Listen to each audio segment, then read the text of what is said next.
we're going to talk about impairments on this recording. So before we get into that, let's review a little bit. We're looking at here in Chapter 10 and 11 on property, plant, and equipment. We know there are accounting issues when we acquire it. We've got to apply the cost principle, all costs to acquire and get it ready for its intended purpose. If cash is not given up, then we have to use the fair value measure, the fair value of what was given up or whatever was received, whichever is more reliable. So then we've got, acquisition issues, and we've gone through all of that. We've also looked at when we use the equipment, or whatever the PP&E is, we depreciate it. We also spend money on it. We have expenditures, and we have to decide from an accounting perspective, do we capitalize those costs or expense them? Do those have long-term benefit? If they do, we capitalize it. If it doesn't have long-term benefit, we expense it. The other thing we're going to look at today is what about impairments? So we want to test to see, has this asset been impaired? Is it really, has the value gone down? And then also we've looked at disposal. So I went ahead and put that up there. I also want to review a little bit. Recall from Chapter 11 that property, plant, and equipment is used in operations, right? So it's something we use, and we use it for operating purposes. So if it's equipment that's just sitting idle, we're not using it, then it will not get categorized as property, plant, and equipment on the balance sheet. It'll go under assets. It'll be categorized as other assets or something like that. The other thing is, if you think about it, if we use this equipment or whatever it is, we use it to do what? Well, what are we using it for? Well, we use it to generate revenues. And then ultimately, at one time or another, revenues result in our receiving what? Cash. Cash will come in. So we really have to have a basic understanding of we use these assets to generate revenues, but ultimately we're either going to receive the cash ahead of time or at the time of the sale or after the sale, but ultimately cash will come in from these assets by using these assets. Okay, so we're going to look at then the idea of impairment. I'm going to refer to your textbook, so please turn to your book with me if you will. So on page 601, 601, and I realize it's not the easiest thing to read on this particular screen, but I'll just read it out loud so you can see what, if you can't read it, I'll just read it for you. But essentially, circumstances will occur where the value of the asset has gone down. It could be there's been a significant decrease in the fair value of the asset, a significant change in the way that we're using the asset. It could be a significant change in legal or business climate. We know, in the last few years, when we had a recession, that certainly has affected the ability of our long-term assets to generate revenues. And turning the page, we may have spent more money on the asset than expected, or we may have a projection or forecast that demonstrates continuing losses. So all of these give rise to that the asset may have become impaired. So if it does become impaired, there's really kind of three things to do. We're going to review the events to see whether it's possible an impairment has occurred. If we think it's likely, then we're going to test for it. So then we review the events. Does it look like there's a climate for impairment? Then we're going to do a test to see whether the asset is impaired. This is just a black and white test that the FASB came up with to help guide accountants whether to determine the asset's impaired or not. And it's just kind of something not exactly pulled out of the air, but a little bit. And then if it is, then we're going to actually record a journal entry for the impairment. So now I'm going to go to exercise 16 and 17 of your book, and we're going to look at the idea of impairments. Okay, so looking at that, so here we have an asset has a cost of $9 million. Accumulated depreciation to date is $1 million. The expected future cash flows is $7 million, and the fair value is $4.8 million. And we have to determine whether this asset is impaired. So I'm going to go back and we're going to work through this together. But here's the detail. Again, the $9 million, the 1, and the $7 million and the 4.8. And I'll review these numbers as I work through it. Okay, so the first thing we're going to do is the test. We're going to test for impairment to see. So here's the FASB's test. We're going to compare what's in the accounting records. Well, what's in the accounting records is book value. So in this particular problem, we have cost of $9 million. So cost is in the asset account, and then we have accumulated depreciation, also related to the asset of $1 million. And then the difference, as we know, the difference between cost and accumulated depreciation is our book value, our accounting book value of $8 million. So we're going to compare that book value with fair value. Book value with fair value. Well, what is fair value? Well, let's review on what the term fair value means. So back in Chapter 2, on fair value, we saw that there really are 3 levels of fair value. One level is market value. So if there is a ready market for these assets, we could just go to that market and see what's this asset selling for. Ideally, there would be an identical asset in the market, and we could just use that. This typically, let's do that. This typically is used if we had stock that we owned, not our own stock, but stock of another company that's publicly traded. I could just go to the Wall Street Journal. Stock prices are quoted every day. I could pull the market value of the stock and know exactly if I own stock, my price is going to be the same as your price, at a certain point in time. So anyhow, those are identical assets. So if we had stock, I had a share of stock, you had a share of stock, those are identical assets. So the market value for identical assets. Second layer is also somewhat market value, but this would be not identical, but similar assets. So here again, what if we have a used asset or used equipment? Well, maybe there's a used equipment market, or Blue Book is what we usually think for cars, isn't it? So out there might be some market that we could go to for used equipment. And if we can find a similar asset, again, it's not going to be identical, but something that's similar to our equipment, what would it sell for? Now, the reality for property, plant, and equipment, often we can't use either one of these. It's really rare to be able to use the first layer anyhow. You might be able to find, a market for used equipment and use that market value for fair value. But often there's not even that. So how do we arrive at fair value then when there's no ready market? We're not offering out for sale and nobody's trying to buy it. How do we arrive at fair value? Well, we need to know, what's it worth today? What is this asset worth today? That's its fair value. Well, let's go back up to here and look at what's going on with this asset. It's used in operations. It generates revenues that will lead to cash coming in. Well, let's think about that. Let's draw a picture of that. If this is time, these assets that we've got are going to generate cash coming in the future. Is there a way that if we're here today, that we could determine what the value of those are, those future cash flows today? Well, of course there is. We've already studied that. That would be solving for its present value, right? Using our calculators and arriving at present value. So this third option is to use some sort of internally generated data, and commonly that's going to be the present value of those anticipated or expected. Again, this is judgment call here. We're estimating or estimated or anticipated future cash flows.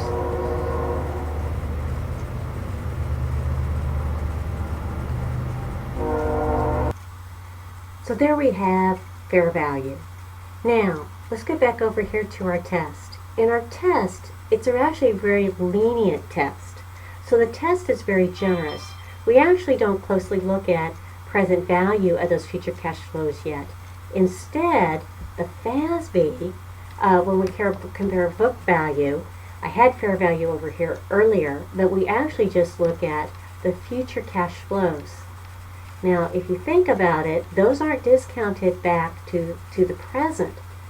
So that's just gross, not netting them back to the present. So we just would add those up, and in your problem, it's given to be $7 million.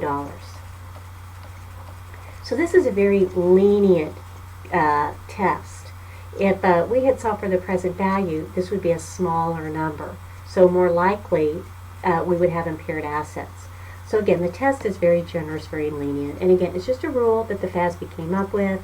Again, when they were deliberating, in essence, corporations weren't wanting to test this too much or too severely, so it's just being generous, and it was a compromise.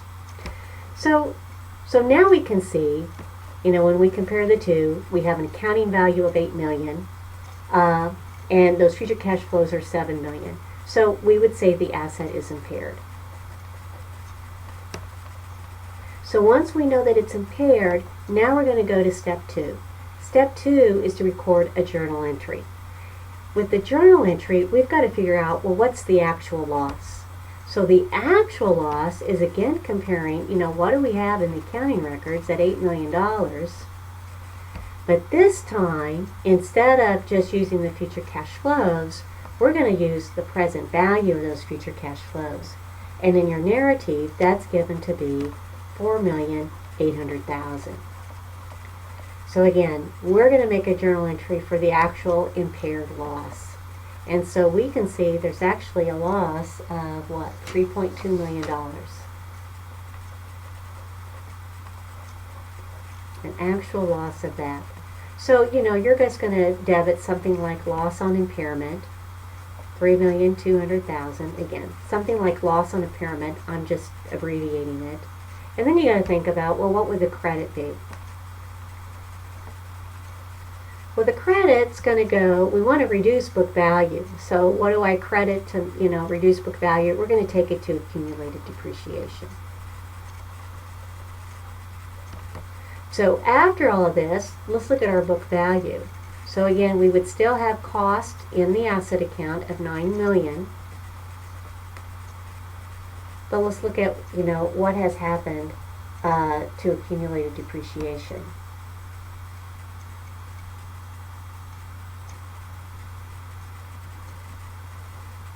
So we did have $1 million in there. We just increased it $3.2 million.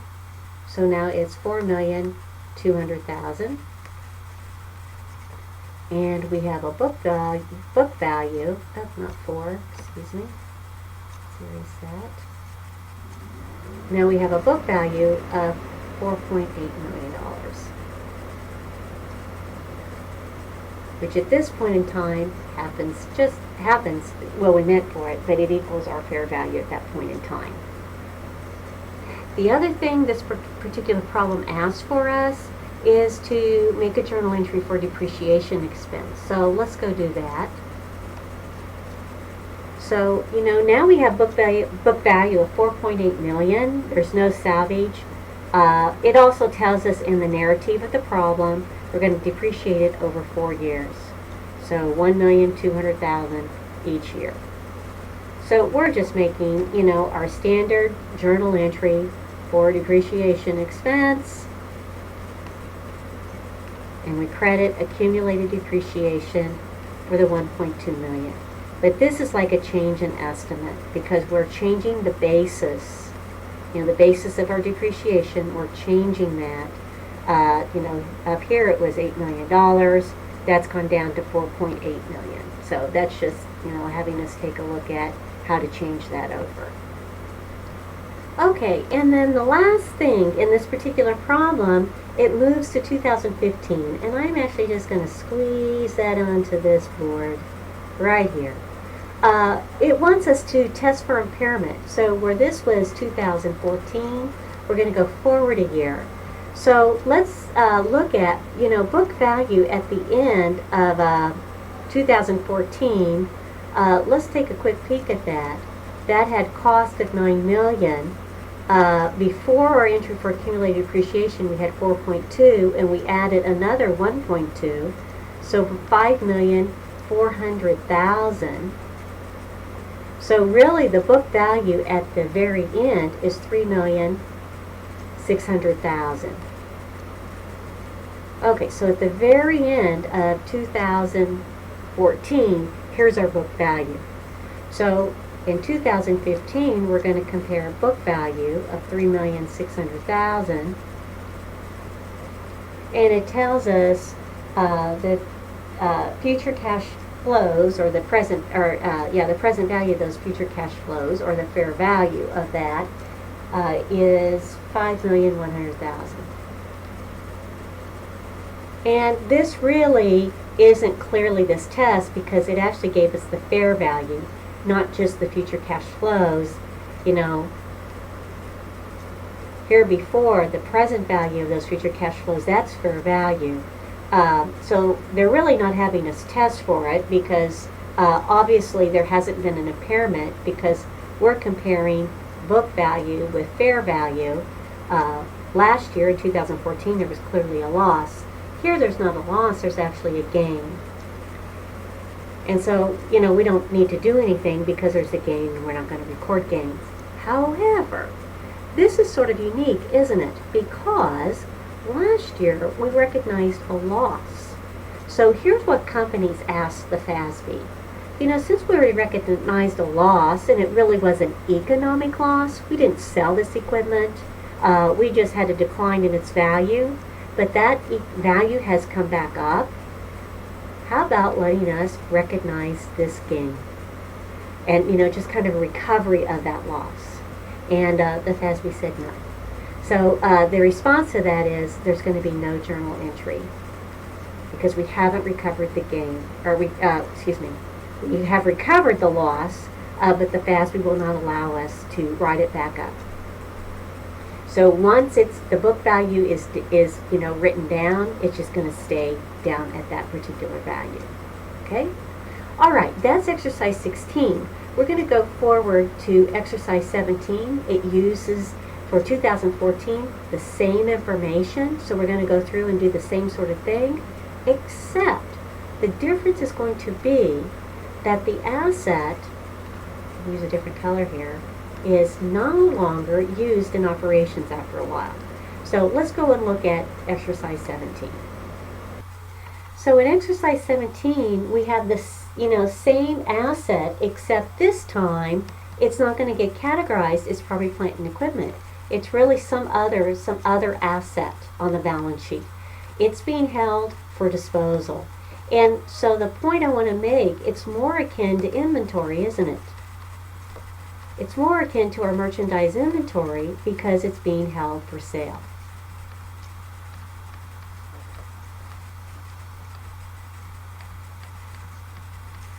So when we get to fair value, our fair value for that actually is going to be net realizable value of the fair value. So let's get into this a little bit. Earlier we had solved for, again, you know, we had cost of $9 million and we had accumulated depreciation of 1 for a book value of $8 million. Draw that a little nicer with my commas. Okay, so we had book value of $8 million. We also then said there was, we did the impairment test. The impairment test, we compared the $8 million with those future cash flows. The future cash flows are $7 million. And we can see, you know, we can make a determination we have an impaired asset. So again, it doesn't meet, you know, it meets the definition of an impaired asset. So so the test reveals it's an impaired asset. So that was step number 1. Now step number 2, we want to journalize the loss. Well, here's what we're going to do. In the narrative, again, it says that the fair value is $4,800,000. But we want to recognize or solve for the net realizable value of that.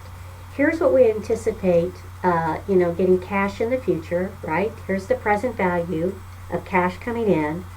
But we also anticipate a cash payment in the future of $20,000.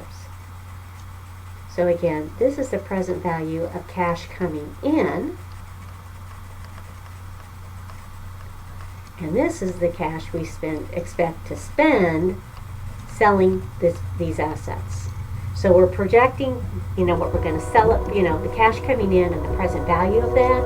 And this is what we anticipate spending to sell the asset. So in this case, the net realizable value is $7,780,000. So then we compare, here's what we have in the accounting records, here's what we want it to be, and so the difference is our loss. And so this time our loss is going to be $3,220,000. So when we journalize our loss, this time we'll debit our loss on impairment, $3,220,000. And again, we will credit our accumulated depreciation.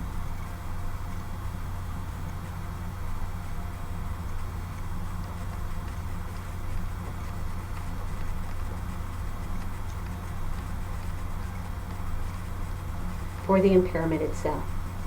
So that is part A on exercise 17. Part B asks for depreciation. Okay, that's a trick question, isn't it? So think about it. If for this equipment, how much will we depreciate? Well, we only depreciate it if it's used in operations, and this isn't being used in operations. So there's no depreciation to record. No journal entry for depreciation because we're not using it. Okay, and excuse me, then in C, we move forward to 2015. So again, all of that, this is all in 2014, even the lack of depreciation. And here we move forward to 2015. And we're going to do our test again, right? So again, we see $8 million book value.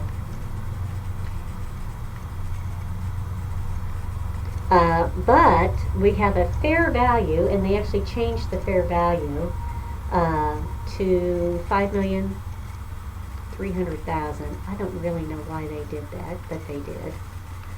Okay, so we have a different fair value, again, and it's 2015, so that makes sense. It'll be different. But we continue to have these, these estimated disposal costs of $20,000. So our net realizable value is going to be $5,280,000.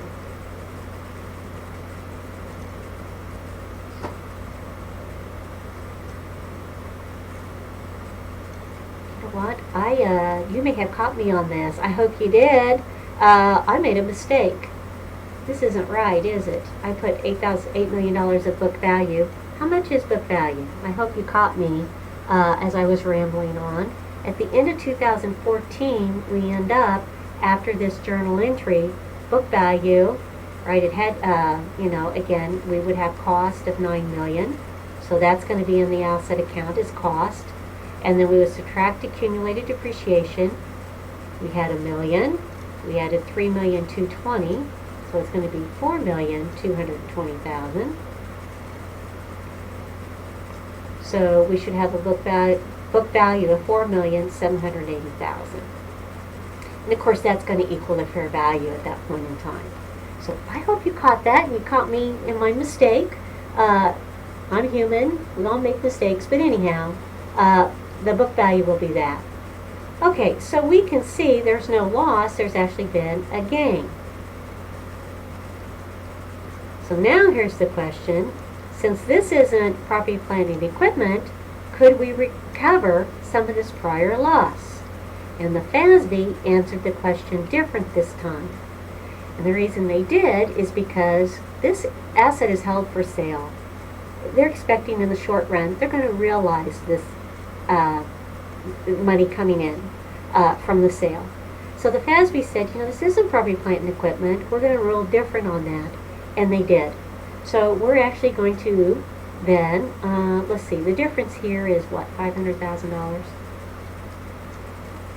So we're going to recover some of that loss. So we're going to take it out of accumulated depreciation. So back it out of there, $500,000.